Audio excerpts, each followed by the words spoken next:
জন্য ঐক্যবদ্ধ হয়ে প্রয়োজনে আমরা রক্ত দিব, ফাঁসির মঞ্চে ঝুলব, প্রয়োজনে দেশের জন্য, দেশের কল্যাণের জন্য, মানুষের মানবতার জন্য, ইসলামী রাষ্ট্র প্রতিষ্ঠার জন্য ঐক্যবদ্ধ হয়ে আল্লাহর জমিনে কোরআনের রাজ কায়েম করব ইনশাআল্লাহ।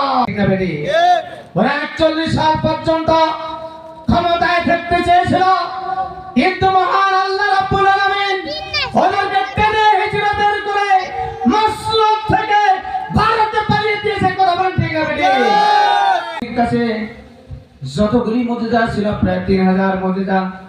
3000 মুজিজার মধ্যে বিশ্ব নবীর শ্রেষ্ঠ মুজিজা হচ্ছে আল কোরআনুল কারীম। সুবহানাল্লাহ বলেন। সুবহানাল্লাহ।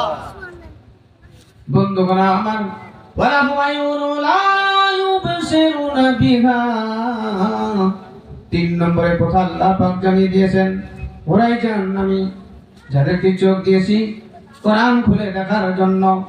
ও মুসলমান, আমরা সকালবেলা কোরআন খুলে দেখলাম না, চোখ দিয়েছে আল্লাহ পৃথিবীর নিজামকে ঘুরে দেখার জন্য, আমার পৃথিবীটাকে, ভূমণ্ডল নবমণ্ডলকে ঘুরে দেখার জন্য আমি চোখ দিয়েছি। তুমি চোখ দিয়ে কোরআন খুলে দেখলে না, তুমি গজবাল আম বাল হুয়া আদাল, তুমি নিকৃষ্ট চতুষ্পদ জন্তুর চেয়ে তুমি নিকৃষ্ট। কথা বলেন ঠিক না বেটে? আর শুনতে হবে দিলের কান দিয়ে। এবার মনোযোগ সহকারে আমরা কোরআনুল কারীমকে শুনবো। রাজি আছি তো ইনশাআল্লাহ? ইনশাআল্লাহ। বন্ধুগণ আমার, আরেকটি শর্তের কথা আমি বলে মূল কথা থেকে এগিয়ে যাব। কোরআনুল কারীম শোনার জন্য আজকে আপনাকে সহি নিয়ত করে এই জায়গায় বসতে হবে। কথা বলেন ঠিক না বেটে? যদি আপনার নিয়ত সহি না থাকে, যদি আপনার নিয়তের মধ্যে গোলমাল থাকে, সন্দেহ থাকে, কোনো সওয়াব পাবেন না। নিয়ত হচ্ছে খালেজ করতে হবে নিয়তকে। নিয়তটা হচ্ছে ইন্নামা আমানু বিন্নিয়াত। মুসলমানের সমস্ত কাজের ফলাফল নির্ভর করবে তার নিয়তের উপর। কথা বলেন ঠিক না বেঠি? বুখারী শরীফের এই প্রথম হাদিস দিয়ে আমরা শুরু করব আমাদের জীবনের সমস্ত কর্মসূচি, কর্মপদ্ধতি। বন্ধুগণ আমার, আল্লাহর নবী হাদিসটা উপস্থাপন করেছেন গোটা বিশ্বের মানুষের জন্য, আগত অনাগত ব্যক্তিদের জন্য।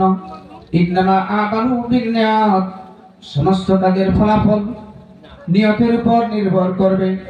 এই প্রসঙ্গে একটি হাদিসের ইবারত বর্ণনা করতে চাই। হযরত ইসমাইল বুখারী রাহমাতুল্লাহ আলাইহি, তিনি তার একজন ছাত্র ছিলেন।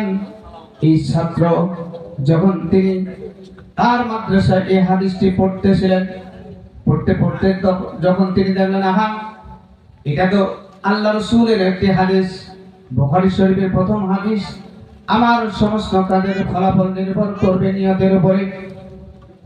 সে যুবক চিন্তা করলো রাসূলের এই হাদিসটিকে প্রমাণ করবার জন্য নিয়ত করলো একটা নিয়ত।